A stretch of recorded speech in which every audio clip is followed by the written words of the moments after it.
Inilah Ngobras di Rasika. Ngobrol asik di Rasika.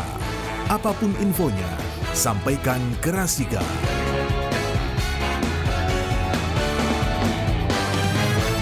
Baik kawan Rasika, masih bersama saya Bagus AA di Ngobras, Ngobrol Asik di Rasika. Dan sekarang di segmen Berpalekat, berbicara pemilu santai lebih dekat.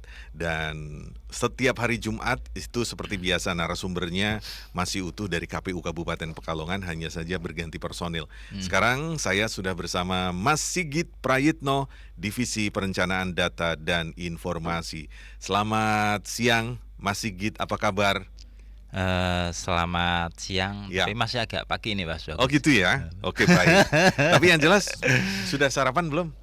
Tadi alhamdulillah sudah sahur itu. Oh sahur ya, bukan sarapan lagi. Bukan sarapan. Kirain sarapan kedua. Ini kan sudah masuk musim puasa, bulan puasa. Iya, ini kalau saya ketiga, kalau jenengan kedua berarti? Kedua, alhamdulillah ya. Semoga saja lebarannya sama lah ya. Oke, yang jelas awal tahun bukan cuma soal resolusi dan rencana baru, tapi juga tentang satu hal krusial dalam demokrasi, pemutahiran data pemilih di awal tahun. Kenapa ini penting dan kita bahas? Karena data pemilih yang akurat adalah fondasi utama pemilu yang jujur dan adil.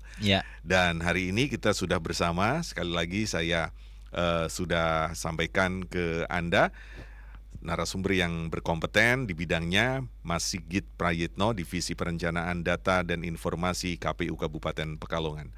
Oke Mas Sigit, langsung saja nih, mungkin apa sih sebetulnya yang dimaksud pemutahiran data pemilih dan mengapa proses ini penting dilakukan di awal tahun? Ya, terima kasih Mas Bagus. Sebelumnya saya mau mengucapkan selamat menunaikan ibadah puasa ya Mas Bagus. Iya, buat melaksanakan. Buat seluruh warga Pekalongan juga. Iya. Jadi begini, kenapa proses pemutahiran data itu penting dilakukan? Baik. Apalagi di awal tahun. Jadi baru saja hari kemarin itu kami dapat data yang turun, itu dari KPU RI itu sekitar 39 ribuan. Data pemilih yang harus kita selesaikan prosesnya untuk pleno di caturwulan yang pertama. Nah, yang pleno caturwulan pertama ya. Baik. Ya, jadi yang dimaksud pemutahiran itu adalah memperbaharui data. Jadi data kan ada fluktuatifnya, ada data yang keluar, ada data yang masuk. Nah, itu butuh kita perbaharui untuk apa? Untuk menjaga keakuratan data. Jadi menjadi dasar utama dan pertama sebuah demokrasi itu berjalan dengan baik dan lancar. Jadi seperti itu ya. Iya, betul. Terus seberapa krusial akurasi data pemilih dalam menentukan kualitas demokrasi di Kabupaten Pekalongan ini Mas Sigit? Ya, jelas sangat penting tentunya Mas Bagus. Karena data itu adalah pondasi demokrasi ya. Kalau data itu akurat, artinya hak pilih juga terjaga. Nah, itu. Nah, kalau hak pilih terjaga, secara otomatis itu akan mengurangi potensi-potensi kecurangan. Iya, kecurangan atau juga hambatan-hambatan lain ya. Betul. Karena berawal dari data itu dari tadi. Data yang valid. Kalau data sudah amburadul di awal, ya sudah. Potensi kedepannya pasti banyak jeleknya. Pemutahiran data sendiri setiap 6 bulan atau 3 bulan atau setahun sekali sih Mas untuk pemutahiran data itu? Jadi di dalam setahun itu kita ada 4 kali.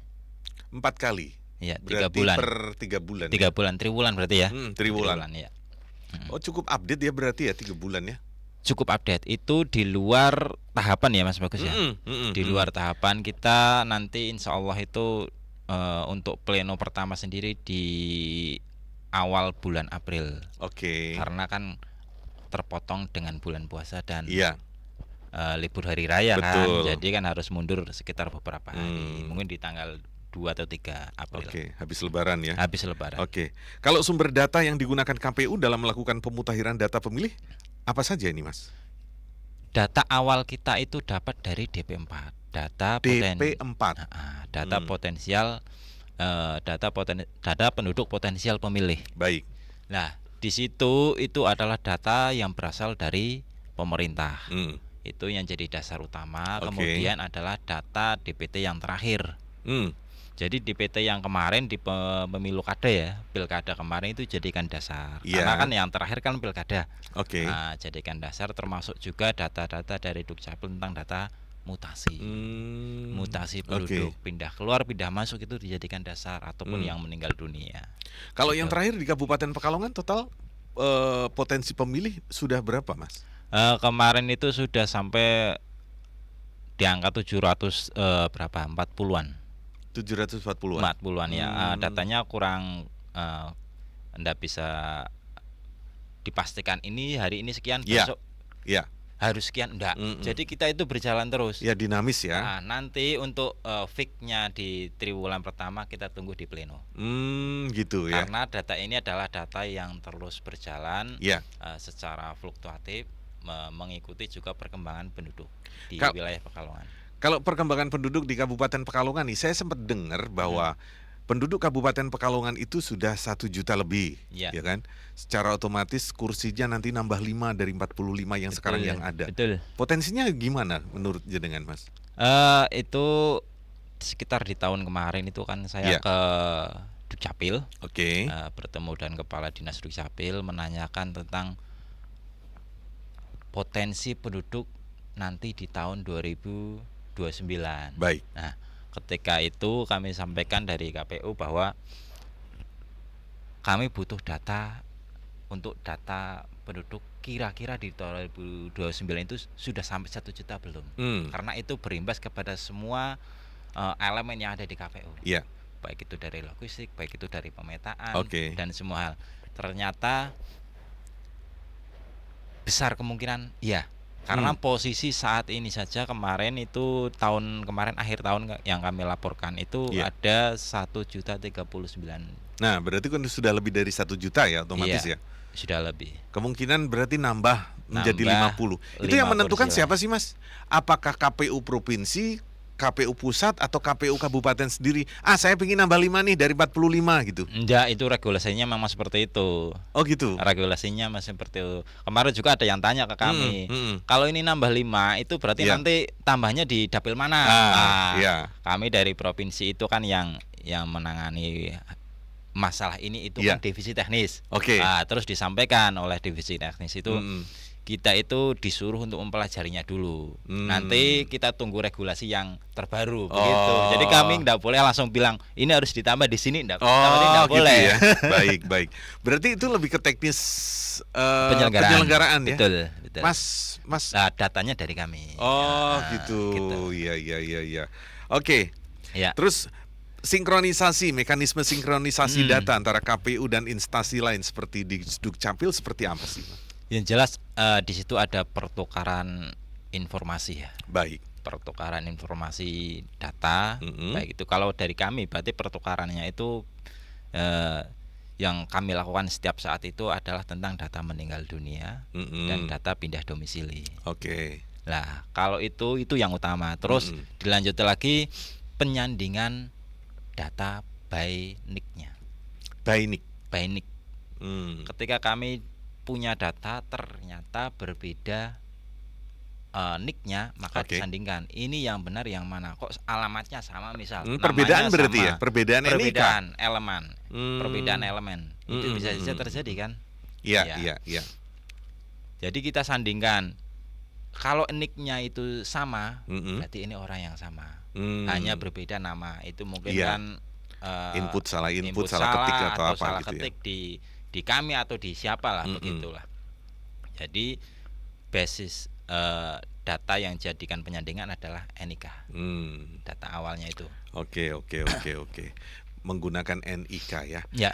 Saya jadi ingat, Mas, waktu itu pemutakhiran data pemilih atau apa ya? Yang kapan itu? Yang kalau menjelang pilkada atau pemilu itu namanya apa sih?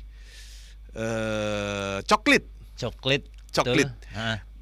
Coklit itu dasarnya dari pemutakhiran data kan ya? Dasarnya bisa dikatakan seperti itu atau tidak?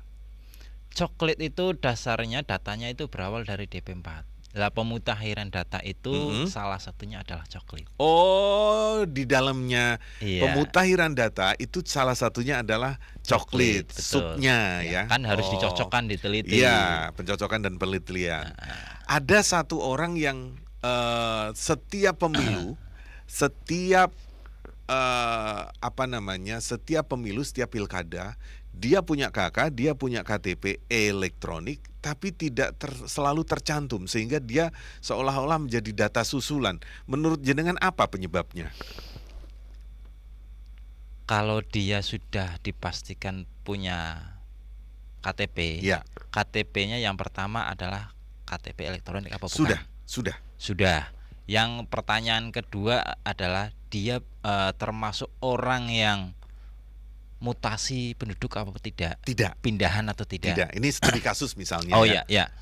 Tidak. Ini kan berarti butuh penelitian ya. Tadi KTP sudah betul. Oke, elektronik. Terus bukan dari pindahan, bukan. Betul. Ya. Di tahun-tahun sebelumnya itu sudah pernah tercatat sebagai data pemilih apa tidak? Nah, yang terjadi itu setiap kali ada coklit, dia mesti tidak tercover dan akhirnya mengusulkan saya belum didaftar gitu. Ya, berarti kan dia sebagai daftar pemilih tambahan, khusus DPK tambahan DPK ya. Artinya si orang tersebut itu tidak terdaftar di data pemilih. Artinya kan seperti itu.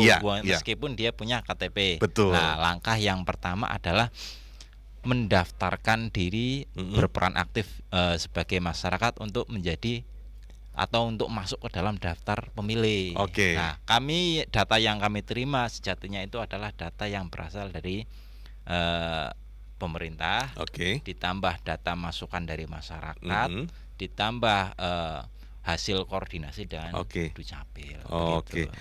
Nah, jadi ingat ini perbedaan antara DP4, DPS, DPT yang sering disebut dalam tahapan pemilu, Mas. Ini kawan Rasika kadang bingung. Udah masuk DPT apa belum? Ini sumbernya DP4. Di DPS ada nggak? Tapi orang nggak tahu nih antara DP4, DPS, DPT. Jadi DP4 itu kan data penduduk potensial pemilu. Baik. Nah, dari DP4 ini adalah data yang berasal dari pemerintah. Capil dalam hal ini. Atau dari mana? Dari pemerintah. Dari pemerintah. Oh, pusat. Iya.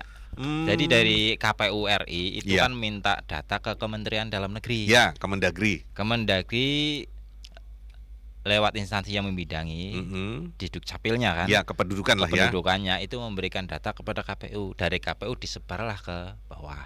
Namanya DP4 itu. Namanya DP4. Oke. Nah, terus DPS itu daftar pemilih sementara. Itu dari hasil yang kami lakukan berdasarkan tadi yang DP4. Ketika turun ke lapangan ada coklit lah, ada penyandingan data lah.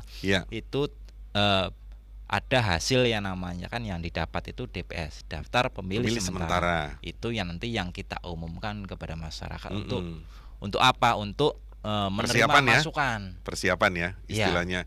Betul. Sudah terdaftar atau belum nih? Dicek betul. nih. Untuk gitu menerima masukan. Lah yang seperti tadi Mas Bagus sampaikan itu kan orangnya itu tidak terdaftar tuh. Iya, dari DPS itu. Aku ternyata belum. Gitu. Dari DPS itu lah itu bisa dilihat itu sudah ada belum. Kalau belum ada nanti bisa diajukan. Ajukannya ke siapa? Kalau ada di tahapan pemilu ya sama BPS. Oke, seperti itu ya. Begitu. Kalau DPT daftar pemilih tetap. Kalau DPT daftar pemilih tetap dan itu ditetapkan. Berarti secara tidak langsung idealnya adalah orang tersebut kenapa dia setiap kali pilkada atau pemilu itu kok tidak terdaftar walaupun dia punya KTP elektronik, KK dan lain sebagainya, mesti proaktif juga ya. Betul. Termasuk ke Disdukcapil. Ada apa nih dengan saya? Mungkin seperti itu ya. Kok saya tidak tercover sih di DP4 atau di DPS padahal saya punya administrasi lengkap gitu kan. Betul, tidak berpindahan dari mana ke mana gitu kan. Iya. Jadi gitu memang butuh satu proses yang panjang ya. Iya. Karena ini juga kalau tema kita kan pemilih berkelanjutan. Jadi tidak ada berhentinya itu. Iya. Berlanjut terus. Betul. Sampai 29. Kalau orang berpikir itu nggak ada pemilu kok gawe-gawe gawean kayak gitu, kayaknya betul, kayak gitu. Betul. Tapi nyicil gawean ya, Mas. Nyicil gawean. Kalau kita lakukan dalam satu waktu di tahapan repot nanti. Malah gak cukup ya pemutahiran data pemilih berkelanjutan itu kan istilahnya memang harus berlanjut itu. Harus berlanjut memang. Karena setiap penduduk aja tidak berhenti di tahun 2025 terus tidak ada kelahiran lagi kan nggak mungkin. Nggak mungkin lah. Oke, baik, nanti kita akan bahas lebih jauh lagi tentang pemutahiran data pemilih di awal tahun ini, dan nanti juga saya akan tanya-tanya sama Mas Sigit tantangan apa yang paling sering dihadapi dalam proses pemutahiran data pemilih. Tetap di Ngobras, berpalekat berbicara pemilu santai lebih dekat dari Rasika FM. Kita simak pesan-pesan berikut ini. Rasika FM.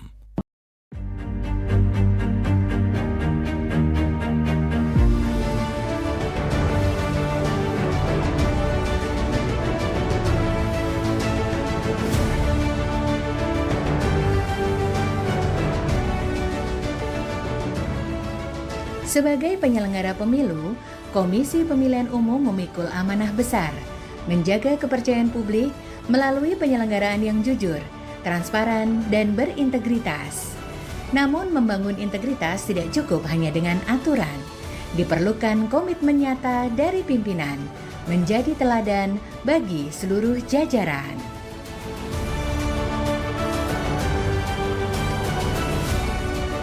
Sebagai pimpinan Komisi Pemilihan Umum dalam pelaksanaan pembangunan zona integritas menuju wilayah bebas dari korupsi atau WBK dan wilayah birokrasi bersih dan melayani WBBM merupakan komitmen nyata yang tidak bisa ditawar. Kami meyakini bahwa kepercayaan publik terhadap penyelenggaraan pemilu hanya akan terjaga apabila seluruh jajaran KPU bekerja dengan penuh integritas, profesionalitas, dan akuntabilitas. Kami menyadari bahwa pelaksanaan pembangunan zona integritas membutuhkan konsistensi, kerja bersama, dan keberanian untuk melakukan perubahan. Oleh karena itu, seluruh jajaran KPU berkomitmen menghadirkan pelayanan publik yang lebih sederhana, lebih cepat, lebih responsif, serta memastikan setiap proses kerja bebas dari praktek-praktek korupsi dan penyimpangan. Kami percaya bahwa komitmen pimpinan adalah cara membangun budaya kerja yang bersih, melayani, dan terpercaya, sehingga KPU menjalankan mandat konstitusi dengan penuh tanggung jawab dan menjaga marwah demokrasi di Indonesia. Pembangunan zona integritas ini merupakan upaya kami untuk menjadi agen perubahan dalam penanaman nilai integritas dan keadilan di masyarakat, sehingga terbentuk budaya politik yang lebih sehat, rasional, dan partisipatif. Komitmen pimpinan bukan hanya dalam bentuk pernyataan, tetapi diwujudkan melalui keteladanan, konsistensi dalam pengawasan, dan keberanian melakukan perubahan yang berdampak nyata bagi organisasi dan masyarakat. Pembangunan zona integritas di Komisi Pemilihan Umum bukan hanya sebuah kewajiban administratif, tetapi merupakan bagian dari tekad kami untuk mewujudkan tata kelola kelembagaan yang transparan, akuntabel, dan berorientasi pelayanan. Kami memastikan setiap program kerja diarahkan untuk meningkatkan transparansi, memperkuat pengendalian intern, serta menghadirkan layanan yang lebih cepat, mudah, dan berkualitas bagi pemangku kepentingan. Hal ini sebagai bentuk adanya budaya kerja yang kompetitif, manajemen yang responsif, dan inovasi yang diterapkan dalam pemberian layanan. Melalui pelaksanaan pembangunan zona integritas ini, kami ingin menegaskan bahwa KPU terus berupaya menjaga kepercayaan masyarakat dengan menghadirkan birokrasi yang bersih, profesional, dan melayani. Kami yakin keberhasilan pembangunan zona integritas akan semakin memperkuat peran KPU sebagai lembaga penyelenggara pemilu yang mandiri, profesional, dan berintegritas.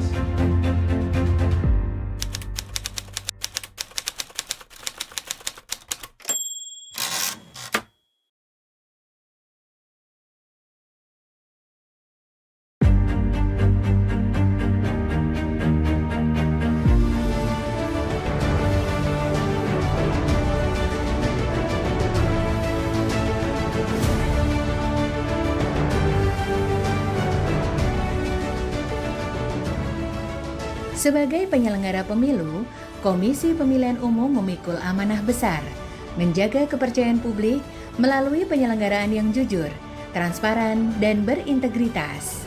Namun membangun integritas tidak cukup hanya dengan aturan. Diperlukan komitmen nyata dari pimpinan, menjadi teladan bagi seluruh jajaran.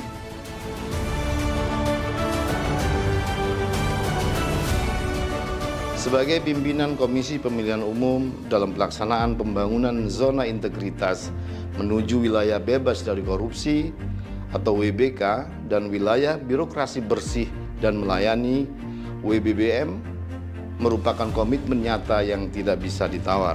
Kami meyakini bahwa kepercayaan publik terhadap penyelenggaraan pemilu hanya akan terjaga apabila seluruh jajaran KPU bekerja dengan penuh integritas, profesionalitas, dan akuntabilitas.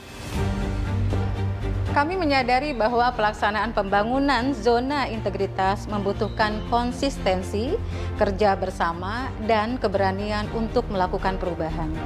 Oleh karena itu, seluruh jajaran KPU berkomitmen menghadirkan pelayanan publik yang lebih sederhana, lebih cepat, lebih responsif, serta memastikan setiap proses kerja bebas dari praktek-praktek korupsi dan penyimpangan.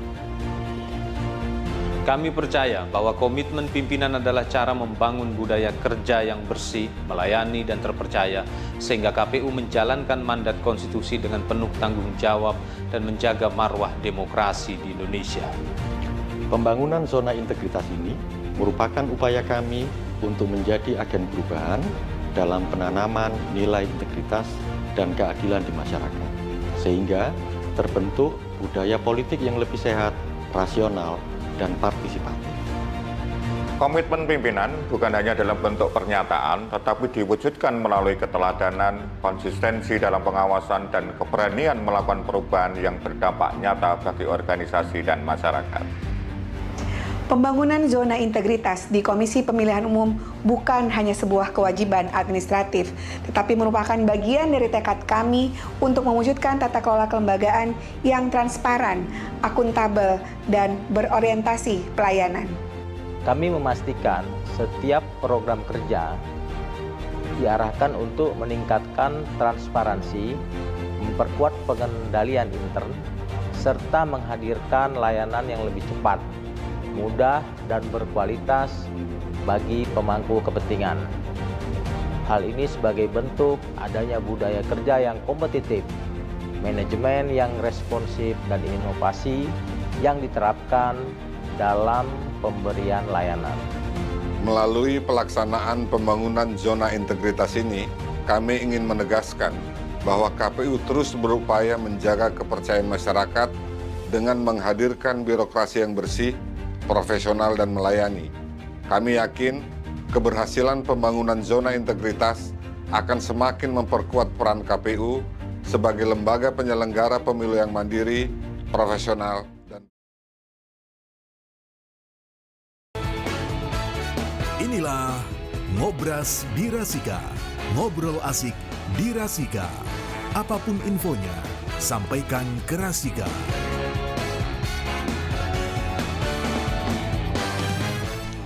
Baik, kawan Rasika, kita masih bersama di Ngobras edisi Berpalekat, berbicara pemilu santai lebih dekat bersama Mas Sigit Prayitno, Divisi Perencanaan Data dan Informasi KPU Kabupaten Pekalongan.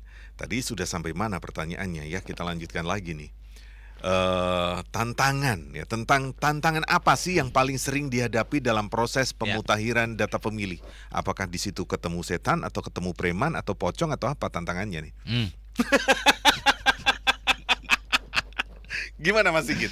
Ketemu setan langsung didoain aja, Allahumma barik gitu Allah. Ya. Setannya langsung kabur karena mau dimakan. Gitu ya.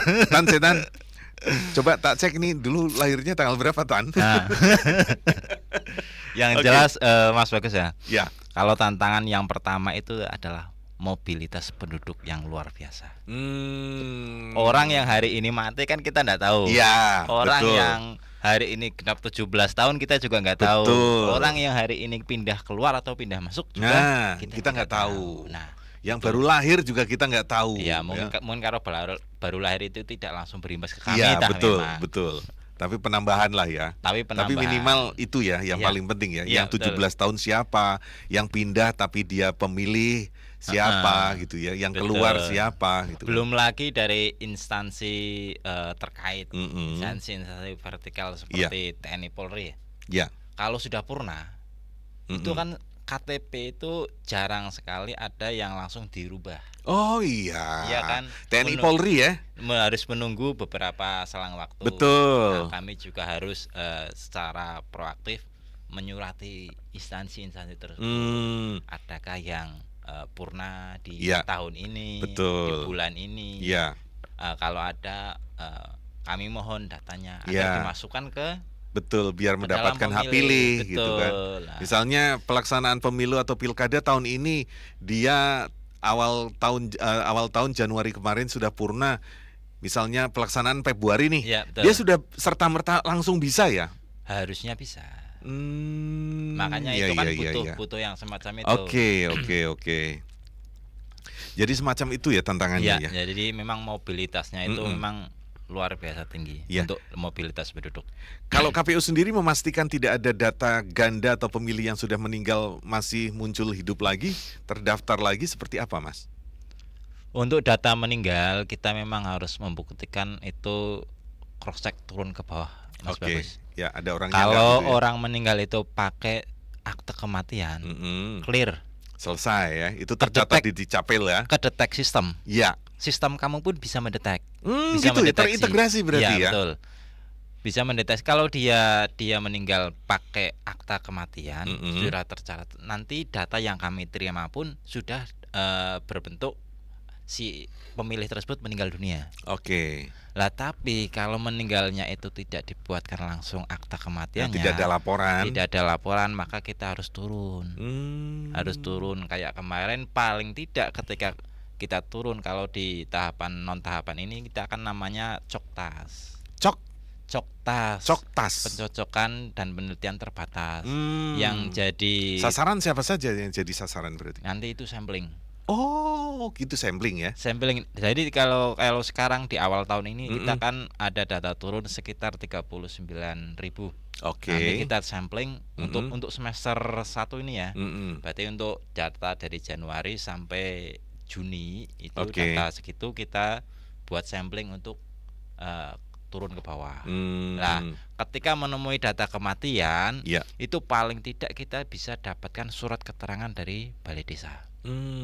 Kalau ada surat keterangan dari balai desa, kita bisa coret dia dari daftar pemilih. Oke. Iya. Masyarakat bisa nggak sih, Mas, berperan aktif untuk ikut dalam proses pemutakhiran data? Kalau boleh, gimana caranya? Yang pertama lazimnya kalau di tahapan pemilu berperan aktif itu bagi kami akan sangat-sangat membantu. Oke. Bisa berperan aktif dengan bertanya dengan petugas yang ada di desa. PS, KPPS. Kalau di tingkat kecamatan ada dengan di PPK. Itu yang berhubungan langsung dengan petugas. Kemudian dengan apalagi bisa mengecek pengumuman-pengumuman yang kami tempel. Iya kan? Di pos kampling, di balai desa, di mana saja. Terus, itu ya. Bisa juga mengecek secara langsung by online. Oh iya. Cek DPT online. Ya, tinggal memasukkan NIK tinggal itu memasukkan NIK sama nomor HP. Kalau yang sekarang kan pakai nomor HP. Itu bisa langsung diketahui sudah terdaftar atau belum, datanya sudah valid atau belum. Kalau belum bisa langsung disampaikan kepada petugas kami di desa. Kalau di luar tahapan itu bisa disampaikan kami di kantor KPU.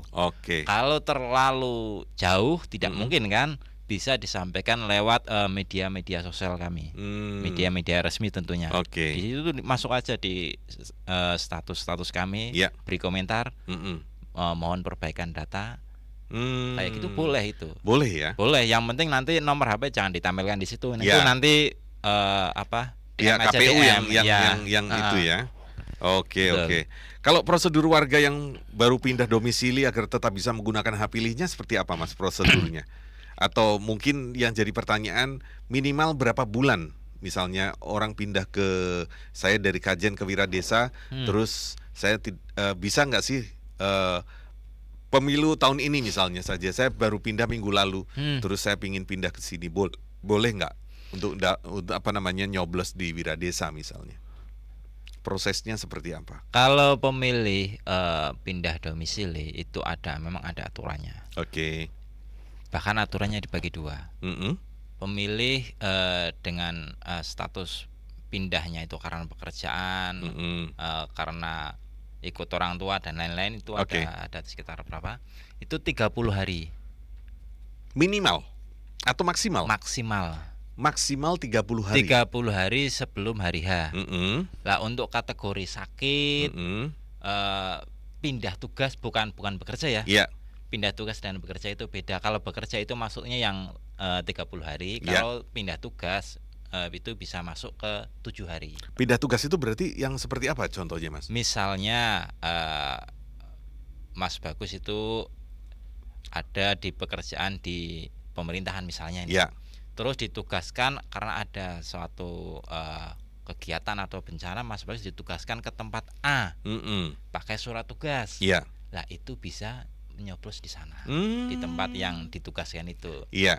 Itu dasarnya adalah surat tugas. Oke. Kalau bekerja kan tidak ada dasarnya, gitu.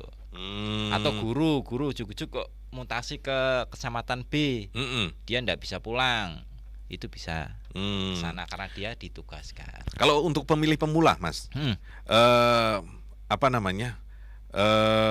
apa yang perlu diperhatikan agar terdaftar sebagai pemilih? Pastikan dulu sudah terdaftar di Dukcapil. Oke. Artinya perekaman itu wajib. Ya. Perekaman wajib. Kalau sudah perekaman, usahakan dapat KTP-nya. Kan ada itu kan yang sudah perekaman tapi belum punya KTP. Betul, karena belum. apa? Karena perekaman sendiri itu kan bisa dilakukan di usia kapanpun, kecil aja bisa. Betul. Di usia kapanpun. Iya. Jadi bukan kapanpun. Kalau saya ingat saya kemarin gitu ketika ke Dukcapil itu bukan kapanpun. Kalau kita mengurus administrasinya kapanpun, tapi untuk perekaman KTP itu 16 tahun plus 1 hari. 16 tahun plus 1 hari plus sudah dapat ya? Sudah bisa rekam, sudah dapat KTP tapi belum bisa dicetak. Oh, nyetaknya nanti tahun depan? Nyetaknya pas 17 tahun. Oh, berarti kalau umurnya 16 tahun plus 1 gitu, terus 1 hari itu bisa melakukan perekaman. Tapi KTP-nya atau didapatkannya pencetakannya KTP itu tahun depannya. Tahun depannya pas setelah 17 tahun. Betul. Oh, iya. Seperti itu. Iya, jadi kalau untuk pemilih pemula itu pastikan dulu untuk terdaftar di Dukcapil. Oke. Mas, seberapa besar Mas pengaruh mobilitas penduduk terhadap validitas data pemilih di Kabupaten Pekalongan? Ya sangat besar toh. Oh iya. Kalau mobilitas penduduk itu terhadap fasilitas. Kalau datanya kita itu mobilitasnya tinggi, otomatis kita juga harus ekstra. Oh gitu. Iya, kalau ekstra kali yang penting kalau mobilitasnya tinggi kita ekstra tentang apa ya, tentang kevalidan datanya. Biar data itu valid. Kalau data itu valid, tentunya nanti kan berpengaruhnya juga lebih baik. Gitu ya. Jadi pengaruh ya, ada pengaruhnya ya. Kalau ada nggak sih Mas inovasi digital atau sistem terbaru yang digunakan dalam proses pemutahiran data di tahun 2026 ini misalnya? Untuk sistem kita masih dengan sistem yang sudah kita gunakan sampai sekarang, itu Sidalih, sistem informasi data pemilih. Kemudian kedepannya kita akan selalu mengikuti kebijakan dari KPU RI mengenai sistem-sistem yang akan digunakan nanti. Yang jelas yang sampai sekarang kita masih menggunakan yang namanya Sidalih. Sistem informasi data pemilih, ya itu bisa digunakan secara real time itu. Gitu ya. Karena kita juga diberi satu akses ke Dukcapil, ke Siak Dukcapil. Gitu. Oke. Berarti kalau pemutahiran data pemilih itu bisa dikatakan yang melakukannya adalah internal KPU ya. Kalau coklit itu kan melibatkan pihak lain misalnya saja. Kalau yang pemutakhiran data pemilih itu yang melakukannya internal KPU sendiri atau seperti apa, Mas? Ya enggak juga, kita juga berkolaborasi dengan yang lain. Contohnya kita berkoordinasi dengan Dukcapil. Artinya kita akan melibatkan Dukcapil. Ya. Kita juga berkoordinasi dengan Bawaslu karena ketika kita turun ke lapangan, Bawaslu juga ikut dampingi. Berarti ada verifikasi faktual ke lapangan? Ada, itu yang namanya coktas. Oh, kalau terbatas itu. Ya, kalau di pemilu itu kan namanya coklit. Karena yang mengerjakan itu kawan-kawan kita di tingkat desa. Ya. Datangnya satu persatu seluruh rumah. Kalau kita jelas kan kekurangan sumber daya. Betul. Makanya kita pakai sampel random ya. Random, pilih betul. Ya. Oke, seperti itu. Jadi tahu ini. Oke. Jadi nggak main-main ya ternyata pemutakhiran data pemilih ya. Tidak asal ngarang ini kayaknya mati nih. Ini kayaknya masih hidup ini. Bahaya. Bahaya ya. Wong kita nyoret orang yang mati aja kadang kena semprot kok. Iya. Walaupun orangnya sudah meninggal. Betul. Dasarnya apa kok disemprot? Kaitannya kalau orangnya dihapus atau sudah meninggal diuruskan ke Capil. Kita kan sudah sering kali itu ketika kita dapat data meninggal kita sampaikan ke Capil. Mungkin kan Capil belum tahu kan. Kita sampaikan ke Capil. Ini Pak, data yang kami verifikasi di lapangan terdapat sekian ratus atau sekian ribu orang meninggal dunia. Nah, biar dari Capil nanti itu membuat himbauan ke jajaran di bawah. Ini tolong dibuatkan akta kematian. Nah, hal-hal yang demikian itu tidak selamanya itu masyarakat kita itu suka.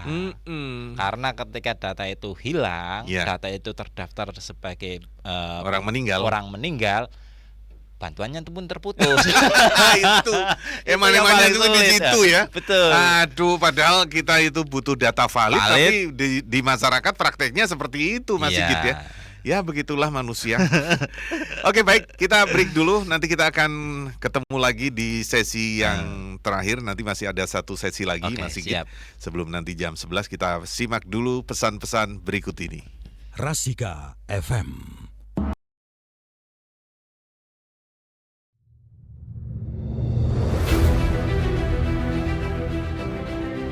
Dalam menyelenggarakan tugas dan fungsinya, Komisi Pemilihan Umum atau KPU berkomitmen penuh memberikan dan meningkatkan kualitas pelayanan yang ramah bagi seluruh lapisan masyarakat. Salah satunya dengan memberikan pelayanan kepemiluan yang inklusif bagi penyandang difabel agar memudahkan partisipasi aktif dalam proses demokrasi. Untuk mendukung hal itu, KPU menyediakan berbagai fasilitas yang nyaman bagi penyandang difabel untuk mengakses gedung KPU di Jalan Imam Bonjol nomor 29 Menteng, Jakarta Pusat. KPU menyediakan jalur pemandu khusus berupa guiding block yang terpasang di halaman kantor KPU. Jalur ini berfungsi membantu dan memudahkan penyandang difabel ketika mengakses layanan di kantor KPU. Selain itu, KPU juga menyediakan jalur landai atau rem khusus untuk memudahkan akses masuk dan keluar gedung bagi pengguna kursi roda. KPU juga memastikan ketersediaan sarana prasarana lainnya seperti toilet yang didesain khusus agar ramah bagi difabel. Untuk menciptakan kenyamanan lebih, KPU menyiapkan pojok difabel sebagai ruang tunggu khusus sehingga penyandang difabel dapat menunggu dengan nyaman sebelum mendapatkan pelayanan kepemiluan yang dibutuhkan. Pojok difabel ini terletak dekat dengan gerbang masuk gedung dan juga parkiran khusus difabel untuk aksesibilitas yang lebih baik. Untuk memastikan peningkatan aksesibilitas pelayanan bagi difabel, KPU berkomitmen menyusun keputusan tentang standar aksesibilitas pelayanan publik inklusif yang akan menjadi landasan dalam pembentukan standar operational procedure atau SOP. Dengan SOP yang jelas, seluruh jajaran KPU di berbagai tingkatan dapat bekerja sesuai pedoman dalam melaksanakan pelayanan publik sehingga kualitas pelayanan dapat terjaga. KPU bertekad mewujudkan sarana prasarana ramah difabel ini berlaku dari tingkat pusat hingga satuan kerja KPU se-Indonesia. Menyediakan berbagai fasilitas yang ramah difabel merupakan wujud nyata dari komitmen KPU untuk memberikan pelayanan yang setara tanpa hambatan dan menciptakan lingkungan yang lebih inklusif dan responsif. KPU melayani.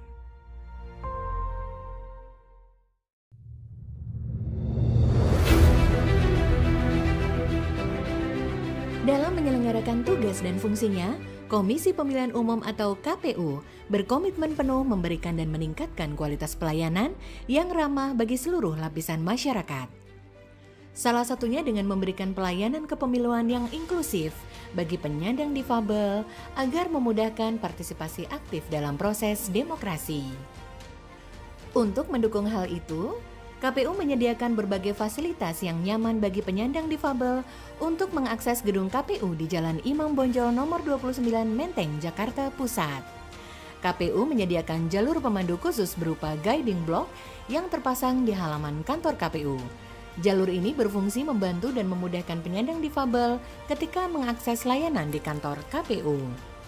Selain itu, KPU juga menyediakan jalur landai atau rem khusus untuk memudahkan akses masuk dan keluar gedung bagi pengguna kursi roda.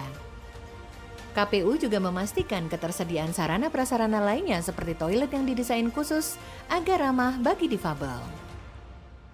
Untuk menciptakan kenyamanan lebih, KPU menyiapkan pojok difabel sebagai ruang tunggu khusus sehingga penyandang difabel dapat menunggu dengan nyaman sebelum mendapatkan pelayanan kepemiluan yang dibutuhkan. Pojok difabel ini terletak dekat dengan gerbang masuk gedung dan juga parkiran khusus difabel untuk aksesibilitas yang lebih baik. Untuk memastikan peningkatan aksesibilitas pelayanan bagi difabel, KPU berkomitmen menyusun keputusan tentang standar aksesibilitas pelayanan publik inklusif yang akan menjadi landasan dalam pembentukan standar operational procedure atau SOP. Dengan SOP yang jelas, seluruh jajaran KPU di berbagai tingkatan dapat bekerja sesuai pedoman dalam melaksanakan pelayanan publik sehingga kualitas pelayanan dapat terjaga. KPU bertekad mewujudkan sarana prasarana ramah difabel ini berlaku dari tingkat pusat hingga satuan kerja KPU se-Indonesia.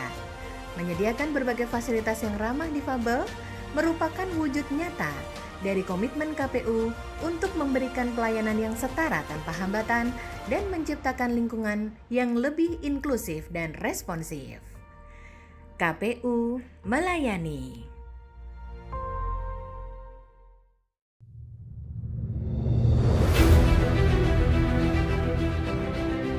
Dalam menyelenggarakan tugas dan fungsinya, Komisi Pemilihan Umum atau KPU berkomitmen penuh memberikan dan meningkatkan kualitas pelayanan yang ramah bagi seluruh lapisan masyarakat.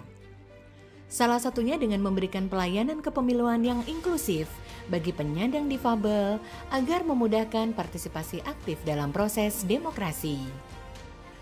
Untuk mendukung hal itu, KPU menyediakan berbagai fasilitas yang nyaman bagi penyandang difabel untuk mengakses gedung KPU di Jalan Imam Bonjol nomor 29 Menteng, Jakarta Pusat.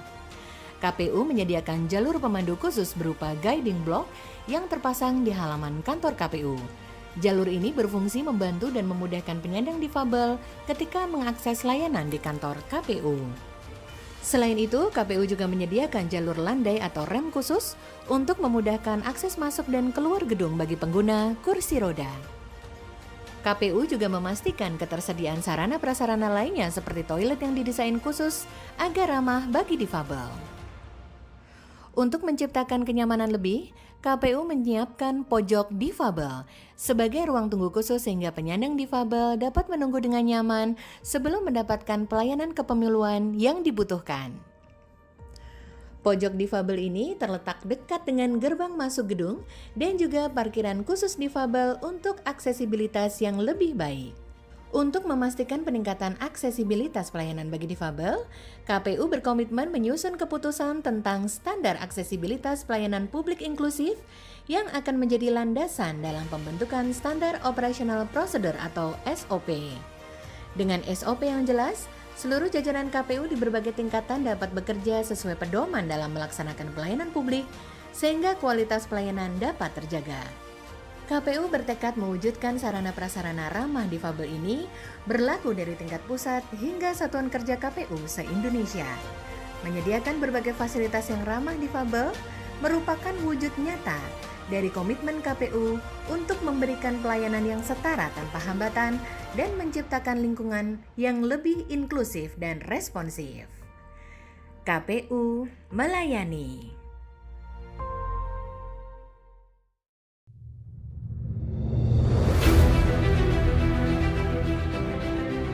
Dalam menyelenggarakan menyelenggarakan tugas dan fungsinya, Komisi Pemilihan Umum atau KPU berkomitmen penuh memberikan dan meningkatkan kualitas pelayanan yang ramah bagi seluruh lapisan masyarakat.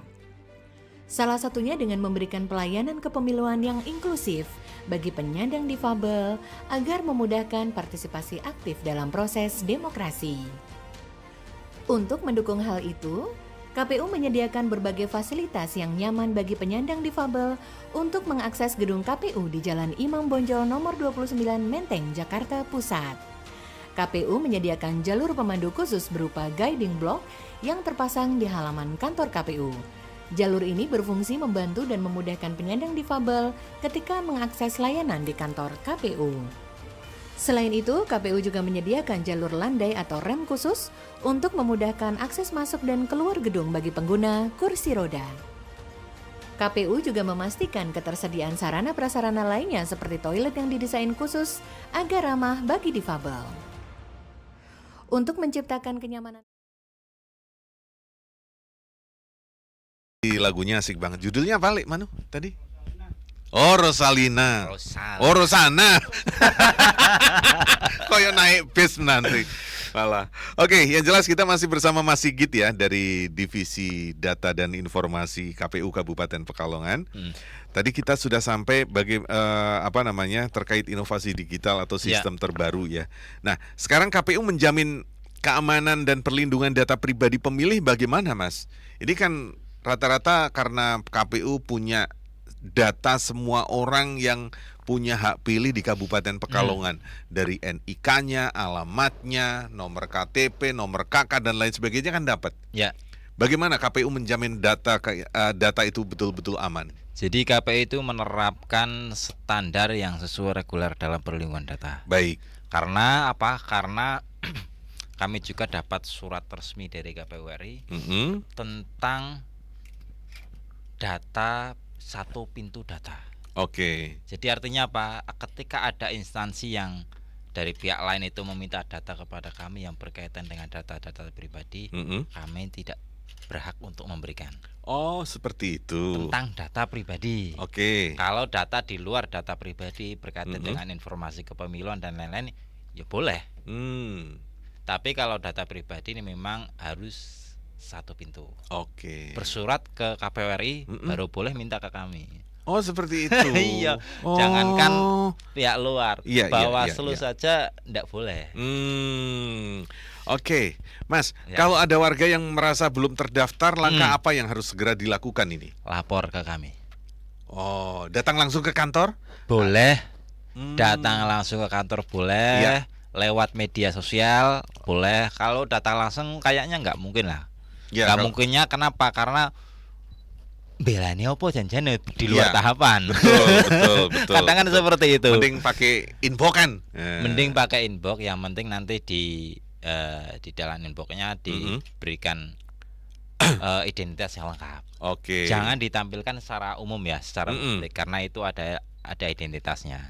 Itu boleh. Kami bisa langsung proses. Oke. Terus seberapa sering data pemilih diperbarui di luar tahapan pemilu ini, Mas? Itu tadi setiap 3 bulan. 3 bulan sekali ya? Ya. Oke, baik. Ya, 3 bulan sekali ya. 3 bulan sekali, triwulan, berarti setahun 4 kali ya? Setahun 4 kali. Untuk di tingkat kabupaten itu pemutakhiran itu diplenokan. Oh, seperti itu. Diplenokan minimal itu 3 bulan sekali. Kalau datanya kita proses ya sepanjang hari. Oh, iya. Data kita proses sepanjang hari, tergantung ada data yang masuk seperti apa, data yang keluar seperti apa. Lah proses penetapan dalam plenonya di kabupaten 3 bulan sekali. Untuk di provinsi itu setiap semester. Di provinsi per semester, per 6 bulan sekali. 6 bulan sekali pun juga di KPU RI juga per semester. Oke. Berarti ini praktis kalau pemutakhiran data pemilih di luar tahapan itu tanpa melibatkan PPK, PPS atau petugas lapangan dalam proses pencocokan ya? Betul. Lebih ke internal ya, seperti yang tadi saya sampaikan tadi ya. Betul. Kita turun tangan sendiri. Jadi tahu susahnya jadi petugas coklat. Itu kami jadi tahu. Ada target gak sih, Mas, waktu tertentu untuk menyelesaikan pemutakhiran data di awal tahun ini? Data yang kami terima kemarin, baru hari kemarin ini ya, tanggal 19, itu ada sekitar 39.000. Targetnya dalam 6 bulan selesai. Targetnya dalam 6 bulan semester yang pertama ini data sudah valid. Oke. Seperti itu ya. Sebetulnya ada nggak sih Mas misalnya saja kalau pemutakhiran data itu udah nanti aja lah, nggak usah diperbaharui secara akurat atau mungkin tepat waktu, ada konsekuensi nggak sih sebetulnya? Nanti aja, ini tahapannya belum kok, nantilah gitu. Ini itu kan bagian dari tugas kami. Tentu konsekuensinya adalah ketika kami melaporkan kepada pimpinan. Baik. Nah, melaporkan dalam pimpinan, kalau di kami itu melaporkannya kepada masyarakat itu setiap 3 bulan sekali lewat pleno. Nanti hasilnya kita umumkan. Kalau ini tidak diperbaharui, tidak diproses, yang kami sampaikan apa? Terus mungkin saja banyak yang tidak tahu ini sudah ada proses atau belum. Tapi ketika setiap 6 bulan kita lapor ke provinsi, mereka kan tahu ini data ada proses apa enggak, mereka tahu. Betul. Dari situ mereka jadi tahu ya. Iya, betul. Oke. Kalau KPU Kabupaten Pekalongan melakukan sosialisasi kepada masyarakat terkait pentingnya pembaharuan data pemilih, seperti apa sih Mas? Atau mungkin nanggap Palapa, New Adela gitu. Kalau ada uangnya boleh juga. Gitu ya? Boleh baik. Juga kalau ada uangnya. Yang jelas kalau untuk masalah sosialisasi kita selalu nebeng ke divisi Parmas ya. Partisipasi masyarakat ya. Sosialisasinya ke Mas Dika sama Bu Endang gitu. Kita selalu nebeng. Ketika sosialisasi agar masyarakat kita itu terutama pemilih pemula bisa terdaftar sebagai pemilih. Iya.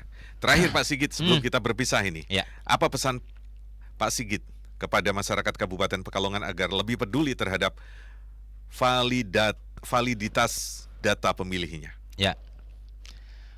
Jadi pesan kami kepada masyarakat Kabupaten Pekalongan itu harap bisa memperhatikan tentang data pemilih masing-masing.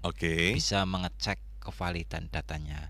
Jangan sampai karena kesalahan, karena ketidaktelitian, mungkin ada beberapa elemen yang berbeda jadi bermasalah ketika menyalurkan hak pilihnya. Jadi mohon berperan aktif kepada kami dalam hal data pemilih agar datanya itu benar-benar bisa valid. Dan untuk pemilih pemula, kami juga menghimbau segera lengkapi administrasi pendudukan. Agar di kemudian hari datanya itu masuk sebagai data pemilih dengan tanpa masalah. Terima kasih banyak Mas Sigit atas penjelasan yang sangat jelas dan mencerahkan untuk hari ini. Dan kawan Rasika, ingat, satu suara Anda sangat berarti dan pastikan diri Anda sudah benar terkait data diri, sudah terdaftar, dan jangan ragu untuk aktif mengecek serta melapor jika ada kekeliruan. Karena demokrasi yang kuat dimulai dari data yang akurat. Terima kasih sekali lagi Mas Sigit, dan terima kasih kawan Rasika yang sudah bergabung dan selalu setia di Rasika, terutama di Berpalekat berbicara pemilu santai lebih dekat. Saya Bagus A pamit undur. Terima kasih banyak untuk kebersamaan Anda dan wassalamualaikum warahmatullahi wabarakatuh. 88,9 FM Rasika Pekalongan.